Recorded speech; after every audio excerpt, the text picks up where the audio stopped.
बिहार से जो धान आपका जाता है वो 800 से और 1000 और 1100 रुपए क्विंटल तक उसकी खरीद होती है। और जो बड़े बड़े सेलर्स वाले हैं वे पूर्वांचल से, पूरा बिहार से, उत्तर प्रदेश के पूर्वांचल के क्षेत्र से खरीद कर लेकर जाते हैं। जब ही भारत का यही हाल है, क्योंकि मक्का का उत्पादन इन्हीं क्षेत्रों में होता है, यही हाल उनका है। तो सबसे बड़ी लड़ाई आने वाले टाइम पे भारत सरकार से ये रहेगी कि एमएसपी देश में बने, मंडी सेक्टर को डेवलप करा जाए।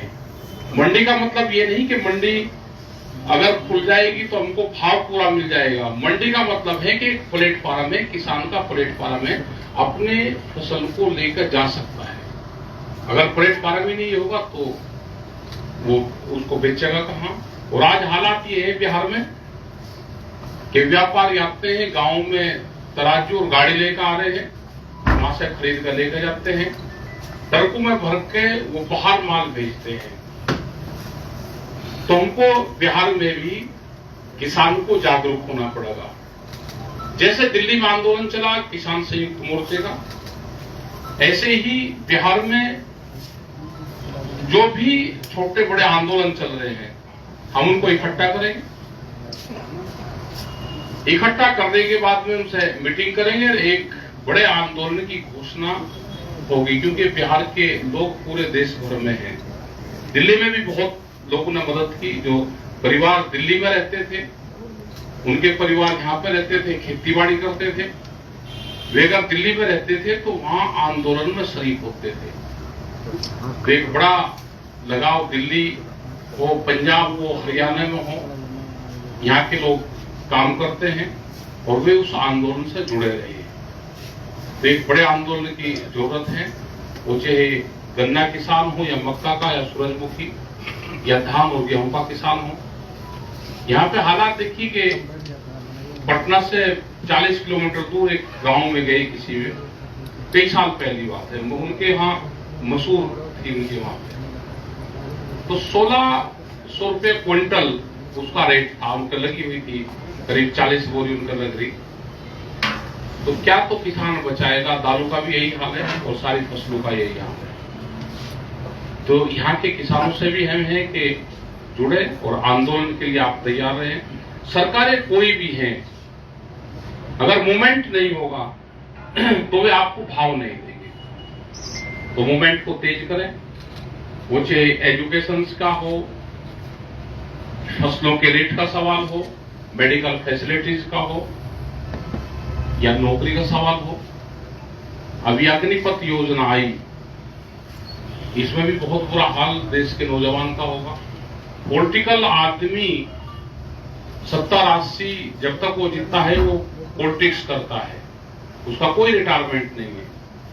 लेकिन 22 और 23, 24 साल का बच्चा जब रिटायर होकर घर आएगा तो क्या कहेगा? और ठीक लगता है कि 24 साल का बच्चा है, उम्र 24 और 23 साल हुई और ये रिटायर हो गया।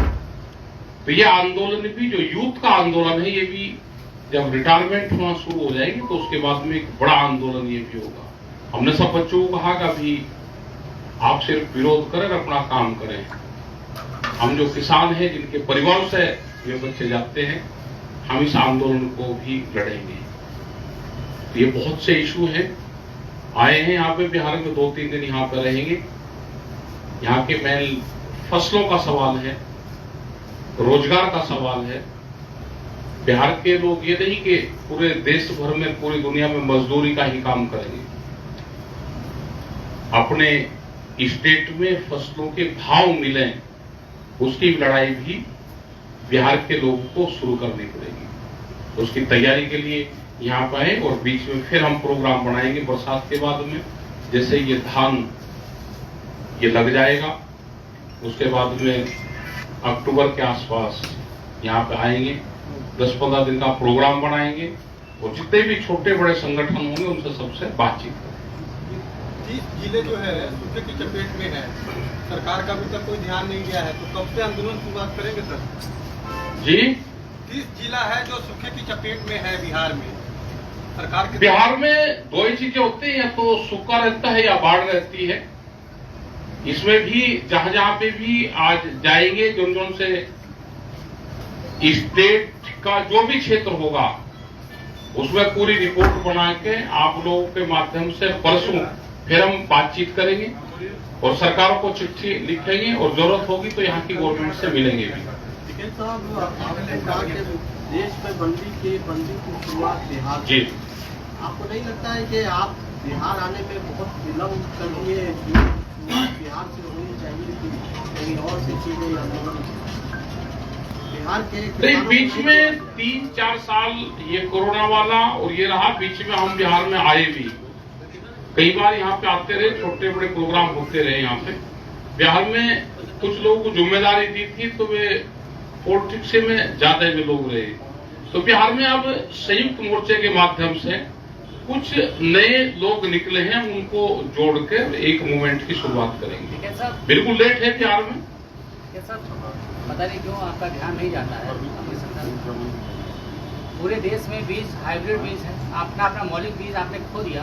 किसानों को इस मल्टीनेशनल कंपनियों के खिलाफ कोई ऐसा अपने पास प्रोग्राम नहीं है कि उनकी जो मनमानी है, और आप लोग उसको एक्सेप्ट भी कर चुके हैं अप्रत्यक्ष रूप से कि भाई किसान अपना बीज ना हो, हाइब्रिड बीज हो, हर साल बदले। ये जो आर्थिक उनका लोड बढ़ रहा है किसानों का, इसके नहीं, हम बड़ी लड़ाई इसके खिलाफ लड़ रहे हैं और हमारा 93 से जब ये डंकल ड्राफ्ट आया, जब से हमारा है, और उसी में हाइब्रिड के बाद में अब तो जेनेटिकली मॉडिफाइड सीड आ गए, तो लेकिन उसके हम उसके खिलाफ पूरा हमारा मूवमेंट है। आपके नजदीक ही गोरखपुर डिस्ट्रिक्ट है, हमने यहाँ पे जो हाइब्रिड बीज थे और जेनेटिकली मॉडिफाइड सीड थे वो हमने जलाए उनके खेत में, और हमारा पूर्ण रूप से उनके खिलाफ अभियान है। और हमने अपने सीड बैंक, बेंगलोर में हमारा सीड बैंक बना, अभी तमिलनाडु में हम गए, जो भी नेचुरल सीड्स का उत्पादन करते हैं उन किसानों को प्रोत्साहन करते हैं। और हमारा ये है कि नेचुरल सीड हमारे रहने चाहिए, ये भारत सरकार से। लेकिन वो है कहाँ, बिहार में कहाँ है? बिहार धीरे धीरे खत्म होते जा रहे हैं। बिल्कुल आपकी ठीक बात है, ये खत्म होते जा रहे हैं, सरकारों का कोई ध्यान नहीं है। कुछ संस्थाएं हैं जो इस पे काम कर रही है। बिहार का ध्यान है, किसानों का भी, संगठनों का भी ध्यान नहीं है क्योंकि संगठन कुछ जगह हम सीड बैंक बना रहे हैं। हमारा तमिलनाडु में है, कर्नाटक में चामराजनगर डिस्ट्रिक्ट है, वहां पे अपना सीड बैंक है। और जो इस तरह के सीड बैंक बना रहे हैं, क्योंकि सरकारें नहीं बना रही और कुछ किसान संगठन अगर बना रहे हैं तो हम उसको प्रोत्साहन करते हैं और किसानों को कहते हैं कि जो कंपनी के सीड आ रहे हैं इनसे आप दूर रहें। अभी तो हाइब्रिड के बाद बिहार में मंडी की बहाली के लिए क्या मुख्यमंत्री नीतीश कुमार से मिलेंगे? बिल्कुल मिलेंगे, बिल्कुल बात करेंगे, मिलेंगे। और मंडी बहाल होनी चाहिए। हमने यहाँ की मंडियों की हालात भी देखी, पूर्ण रूप से वो धीरे धीरे व्यापारियों के कब्जे में जा रही है। और जैसे मध्य प्रदेश और उत्तर प्रदेश की कुछ मंडियां में इंडस्ट्रीज के नाम पे व्यापारियों को खाली जगह दी जाएगी, बिहार में शेड बनाने के लिए वे जगह दी गई है उनको। अगर इस पे आंदोलन और मंडी नहीं बचाई जाएगी तो ये मंडियों की जगह पूर्ण रूप से चली जाएगी। व्यापारियों को रोजगार करने के लिए, छोटी इंडस्ट्रीज लगाने के लिए ये उनको अलाट कर रहे हैं। और खास करके जो बीजेपी के लोग हैं, जो संघ से लोग हैं, उनको ये अलाट कर रहे हैं। एफसीआई के बहुत सारे गोदाम अडानी को एफसीआई पूर्ण रूप से अडानी के वहां गिरवी रख दी, उन्हीं को ही वो दे रहे हैं कि आप ये जो एफसीआई है पूरा उनको देने लग रहे हैं धीरे धीरे। सरकारें देश को बेरोजगार और जमीन किसान की कितनी जल्दी जाए उसका पूरा प्रोग्राम कर रहे हैं। यहाँ पे भी जो सरकार है, ये भारत सरकार के साथ में इनकी पार्टनरशिप है, ये चले हुए हैं। तो धीरे धीरे आने वाले टाइम पे भी अगर उनकी पॉलिसी से बाहर निकल जाएंगे तो बिहार बचेगा। अगर ये बाहर नहीं निकलेंगे तो बिहार भी पूर्ण रूप से खत्म होगा। सर, जब आपका किसान आंदोलन चल रहा था दिल्ली और हरियाणा के बॉर्डर्स पे, तो उस समय यहाँ जब किसानों के सवाल हम लोग मुख्यमंत्री नीतीश कुमार से पूछते थे कि मंडियां नहीं है, तो ये बात वो बराबर कहते थे कि यही मॉडल तो है जो कि केंद्र सरकार लाई है, जो कि पहले से राज्य में यहाँ चल रहा है।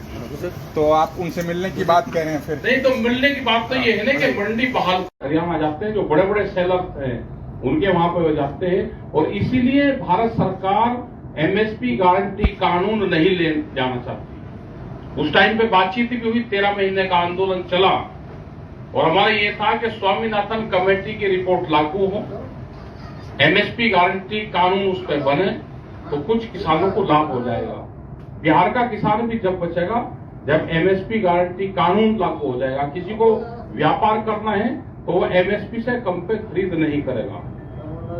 एक नया जीएसटी अभी हाल फिलहाल आ गया है, जिसमें गेहूं से लेकर के दही, हालांकि प्रधानमंत्री पहले कहते भी रहे कि खाने पीने की चीजों पर जीएसटी नहीं लगेगा उस तरीके से। ये जो गरीब आदमी होगा या कोई भी कंज्यूमर होगा, और किसान भी 80% कंज्यूमर है, वो दूसरी चीजें खरीदता है, तो इससे महंगाई बढ़ेगी पूर्ण रूप से। और जो व्यापारी होगा वो तो कंपनी बना के जीएसटी पे खरीद करेगा, उसकी वो छूट लेगा। इसका फायदा पूर्ण रूप से व्यापारी और कंपनी को फायदा होगा, आम कंज्यूमर को इसका नुकसान होगा। राकेश जी, किसानों को खाद की प्रॉब्लम हो रही है, पूरे देश भर में चल रहा है, बिहार में कभी मिल ही नहीं रहा, क्या इसका कोई डाटा है आपके पास? खाद तो हो रही है क्योंकि महंगी होगी। खाद का वेट घटाया इन्होंने बहुत, उसका 50 किलो का था तो 45 करा और उसके रेट बढ़ाए। ये महंगी हुई और बीच में ज्यादा महंगी हुई तो कुछ वापसी ले लिया, तो सरकारों की एक नई पॉलिसी आएगी, महंगी करके थोड़ा सा वापसी ले लो, फिर वो देखो ये हमने सस्ती कर दी। और हमको नेचुरल उस पर जाना पड़ेगा। हमको जो नेचुरल हमारे फर्टिलाइजर थे, हमारा गोबर था, हमारे जो हरी खाद थी, उस पर हमको जाना पड़ेगा।